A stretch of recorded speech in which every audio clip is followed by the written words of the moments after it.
Assalamualaikum warahmatullahi wabarakatuh. Alhamdulillahi rabbil alamin. Wassalatu wassalamu ala ashrafil anbiya'i wal mursalin Sayyidina wa maulana Muhammadin wa ala alihi wa ashabihil mujahidin at-tahirin imamil muttaqin. Subhanaka la ilma lana illa ma 'allamtana innaka antal alimul hakim. Rabbana dzulamna anfusana wa illam taghfir lana wa tarhamna lanakunanna minal khasirin. Rabbi shrah li sadri wa yassir li amri wakhlul 'uqdatam min lisani yafqahu qawli, amma ba'du. Hadirin para pemirsa dimanapun Anda berada, pertama dan utama marilah kita senantiasa memanjatkan rasa tasyakur binikmatillah, sehingga pada kesempatan pagi hari ini, pada tanggal 12 April hari Ahad 2020, suasana masih diselimuti dengan adanya wabah corona atau COVID-19, sehingga kami di dalam tausiah hanya lewat studio Pondok Pesantren Al-Hidayah, Desa Karanggedang, Kecamatan Karanganyar, Kabupaten Purbalingga, yang mudah-mudahan itu semua bisa memberikan kemanfaatan bagi kaum muslimin secara keseluruhan. Sholawat serta salam senantiasa tetap terlimpah curahkan kepada baginda Rasulullah Sallallahu Alaihi Wasallam, Nabi penerang jagat, pemegang syafaat. Beliau Rasulullah Sallallahu Alaihi Wasallam yang akan memberi syafaat di yaumul qiyamah. Allahumma amin.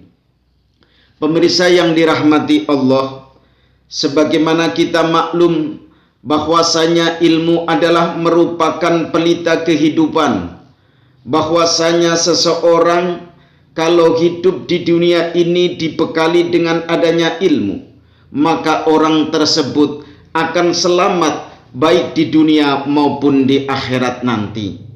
Karenanya begitu tingginya ilmu itu, sehingga keutamaan duduk di satu ilmu sangatlah penting. Untuk apa? Untuk menambah pengetahuan kita, baik pengetahuan agama maupun pengetahuan umum. Sebagaimana hadis Rasulullah Sallallahu Alaihi Wasallam, An Ibni Abbasin radhiyallahu anhu maqala thalabul ilmi sa'atan khairum min qiyami lailatin wal talabul ilmi yauman khairun min siyami thalathati ashhurin. Dari Ibnu Abbas radhiyallahu anhu berkata, menuntut ilmu 1 jam lebih baik dari sholat semalam, dan mencari ilmu sehari lebih baik daripada puasa selama 3 bulan. Hadis Ad-Dailami. Artinya apa? Kalau kita duduk 1 jam, yang 1 jam itu untuk thalabul ilmi, untuk mencari ilmu, maka jauh lebih baik daripada kita semalam suntuk untuk sholat sunnah. Dan juga mencari ilmu sehari saja. Di dalam 1 hari kita hanya untuk thalabul ilmi, itu lebih baik daripada kita berpuasa selama 3 bulan. Oleh karenanya begitu pentingnya kita untuk mencari ilmu, sehingga utlubul ilma, carilah ilmu. Dari mulai kita di dalam kandungan, kita sudah diberi asupan ilmu oleh ibu kita, kita telah diberi asupan ilmu oleh bapak kita. Bukti nyatanya pada saat umur 120 hari, kita sudah dibacakan surat Yasin, kita sudah dibacakan surat Maryam, kita sudah dibacakan surat Yusuf, kita sudah dibacakan surat Al-Mulk, kita sudah dibacakan surat Waqiah. Itu semua apa yang kita dengarkan bagi orang hamil sangat berdampak bagi bayi yang dikandungnya. Oleh karenanya, apabila ada seorang ibu yang sedang hamil, sangat penting dan prayogisan diperdengarkan ayat-ayat Allah Subhanahu wa taala, karena apa yang didengarkan akan memantul bagi si janin yang ada di kandungannya. Dan juga begitu pentingnya ilmu. Sahabat Ngan Sakhbarah radhiyallahu anhu qala man talabal ilma kana kaffaratan lima madha. Dari Sakhbarah berkata, menuntut ilmu bisa menghapus dosa yang lalu.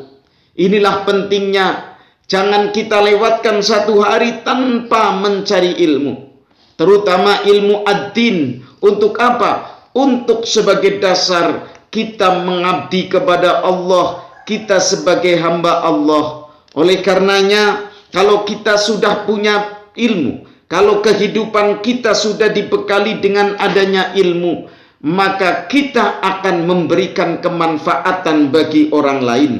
Karena orang yang paling bermanfaat bagi orang lain adalah sebaik-baik manusia. Sebagaimana hadis Rasulullah sallallahu alaihi wasallam, "Ahabbul ibadi ilallah anfangun nasi linnas wa afdalul a'mal idkhalus surur ala qalbil mu'min yatrudu anhu jungan au yakshifu anhu karoban au yaqdi lahu dainan wa khoslatani la syai'a akhbabtu minhuma asyirku billahi waddurru bil muslim."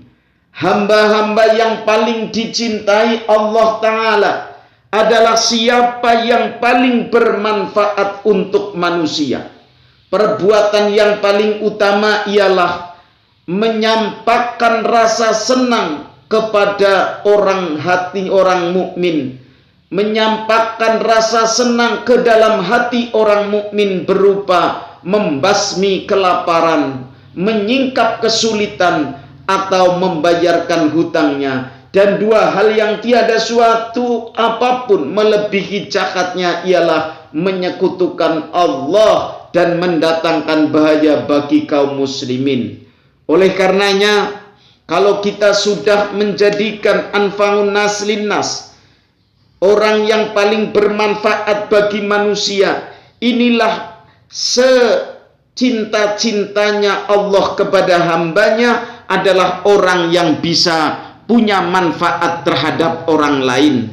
Dan juga orang tersebut selalu idkhalus surur, menjadikan orang mukmin hatinya itu gembira.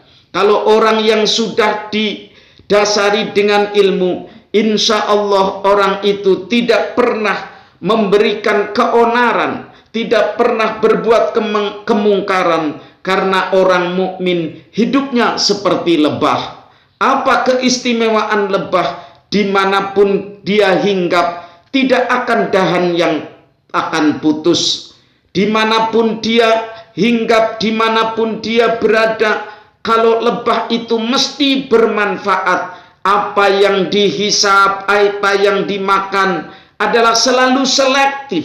Karena itu saya belum pernah mendengarkan ada lebah kelewat makan tahu atau makan tempe. Yang dimakan adalah saripati bunga. Ini artinya orang mukmin yang didasari dengan ilmu pasti memakan makanan yang halal, makanan yang diridhoi oleh Allah. Yang dikeluarkan pun akan selalu bermanfaat bagi orang lain. Apa yang dikeluarkan oleh lebah adalah madu. Maka karena itu, kita jangan bosan-bosan untuk selalu tolabul ilmi.